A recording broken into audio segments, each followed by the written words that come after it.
क्या आपने ध्यान दिया अचानक से सोशल मीडिया में से स्टॉक मार्केट और इन्वेस्टमेंट की बातें करने वाले थोड़े कम हो गए हैं।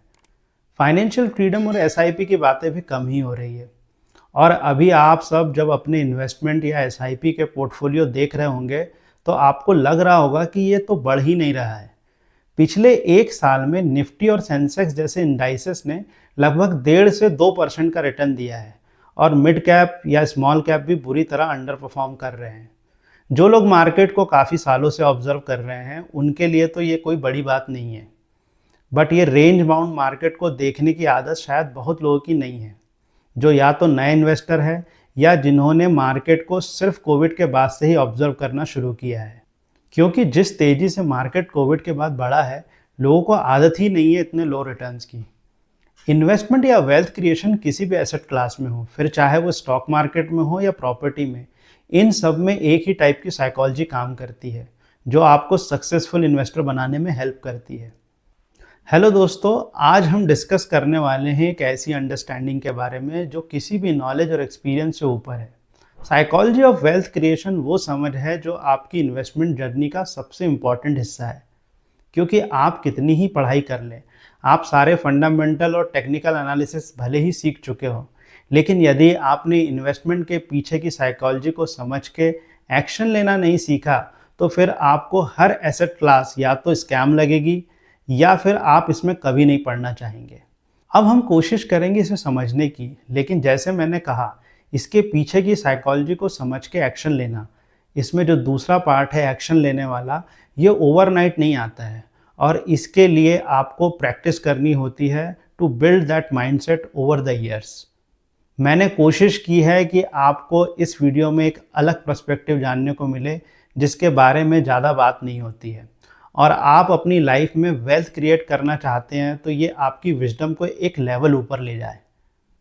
जब भी कोई शुरू शुरू में स्टॉक मार्केट को समझता है और थोड़ी बहुत ट्रेडिंग करना शुरू करता है, फिर वो चाहे डे ट्रेडिंग, स्विंग ट्रेडिंग या फिर ऑप्शन ट्रेडिंग ही क्यों ना हो, उसका बिगनर लक काम करता है, जिसमें एक छोटे कैपिटल से वो इतना रिटर्न बना लेता है जिसके बाद उसके मन में एक बात ज़रूर आती है कि या तो वो इसे फुल टाइम प्रोफेशन बनाने के सपने देखता है या एटलीस्ट साइड इनकम जनरेट करना चाहता है। ये बात इतनी कॉमन है कि बहुत लोग जो मार्केट में लंबे समय से है वो इसे रिलेट कर सकते हैं। पहली बात जो सबसे इम्पॉर्टेंट या फंडामेंटल है समझने की, वो ये है कि यदि आप इन्वेस्टमेंट या ट्रेडिंग के थ्रू वेल्थ जनरेट करना चाहते हैं या इसे फुल टाइम ही क्यों ना करना चाहते हो, इसकी सबसे बेसिक रिक्वायरमेंट है कि आपके पास इनफ कैपिटल या पैसा होना चाहिए। अब इसे थोड़ा डीप में समझते हैं। यदि आप इन्वेस्टमेंट या ट्रेडिंग से वेल्थ क्रिएट करना चाहते हैं तो आपको पहले एक सर्टेन अमाउंट में पैसे या तो कमाने पड़ेंगे या आपके पास ये होने चाहिए। अब ये हो सकता है कि आपके पास इनहेरेंट इनफ वेल्थ हो या आपके पास वो कैपिटल ऑलरेडी हो। अदरवाइज आपको कुछ एक्टिव इनकम कमानी पड़ेगी, फिर आप उसे जॉब से कमा के सेव करें या आप कुछ ऐसा वैल्यूएबल क्रिएट करें जिसके बदले आप पैसा कमा सकते हैं। ये core and most fundamental requirement है आपकी इन्वेस्टमेंट जर्नी के लिए, यदि आप लॉन्ग टर्म में बहुत बड़ी वेल्थ क्रिएट करना चाहते हैं तो। दूसरी बात है रियल एक्सपेक्टेशंस फ्रॉम मार्केट।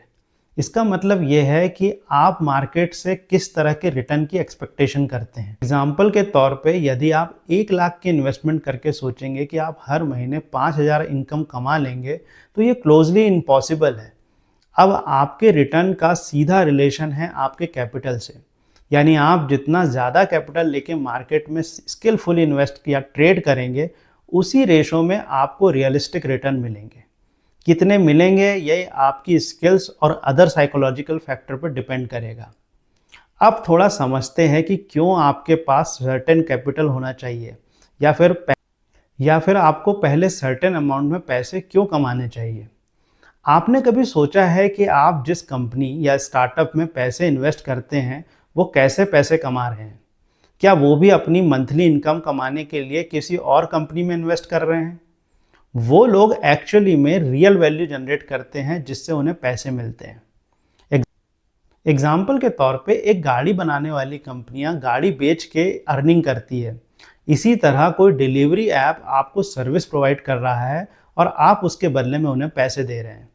मतलब ये कि इन कंपनीज की अंडरलाइन एसेट वो सब फिजिकल चीज़ें या सर्विसेज हैं जिनसे ये वैल्यू जनरेट कर रही है। अब आप सोचिए कि आप इन्वेस्टमेंट करके कौन सी वैल्यू जनरेट कर रहे हैं। आप सिर्फ एक हिस्सेदारी खरीद रहे हैं क्योंकि कोई और मेहनत कर रहा है और वैल्यू जनरेट कर रहा है। तो आप तभी अपना पैसा ग्रो कर पाएंगे जब तक वो अंडरलाइन एसेट परफॉर्म करेगी। जब तक आप खुद वैल्यू जनरेट नहीं करेंगे तब तक आप भी इन्वेस्ट करने के लिए पैसा कहाँ से लाएंगे।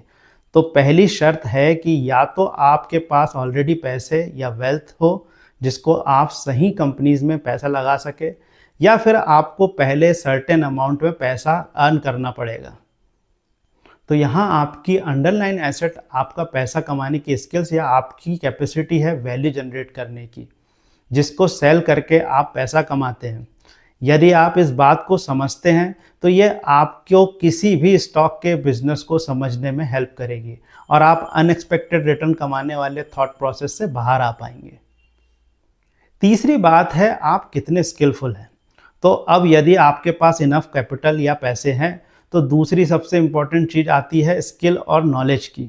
आप कितना समय दे सकते हैं इसे सीखने में और आप कितने अच्छे से अपने नॉलेज को यूज़ कर सकते हैं। क्या आप में वो पेशेंस और सीखने की ललक है? क्योंकि इन्वेस्टमेंट या ट्रेडिंग ये भी वैसे ही है जैसे आपके अदर प्रोफेशन है। इसमें भी आपको सर्टेन लेवल पे क्वालिफाइड होना पड़ता है। भले ही इसमें आपको फॉर्मल डिग्री लेने की ज़रूरत नहीं है, बट ऑलमोस्ट सभी लोग इस बात को समझ पाते हैं कि उनका नॉलेज और समझ कितनी है फाइनेंस और इन्वेस्टमेंट को लेकर। तो यदि आप तैयार हैं लाइफ लॉन्ग लर्न करने के लिए और आप इंजॉय करते हैं अलग अलग डेटा को एनालाइज करने में, तो आप जहां हैं उससे कई ज़्यादा वेल्थ क्रिएट कर सकते हैं लाइफ में। चौथी बात है आप कितने इमोशनली बैलेंस है। इसे चेक करने का बड़ा आसान तरीका है। क्या आप थोड़ी सी खुशी से बहुत ज़्यादा खुश या एक्साइट हो जाते हैं, या फिर आप छोटी छोटी बातों पे मायूस हो जाते हैं और फिर आप लंबे समय तक बुरा महसूस करते हैं। आप चेक कर सकते हैं कि आप में कितना पेशेंस है। क्या आपको हर चीज़ तुरंत और अभी चाहिए? इमोशनली बैलेंस होने का मतलब है आप अपने इमोशंस को किस तरह बैलेंस करते हैं किसी भी फेवरेबल या अनफेवरेबल कंडीशन में।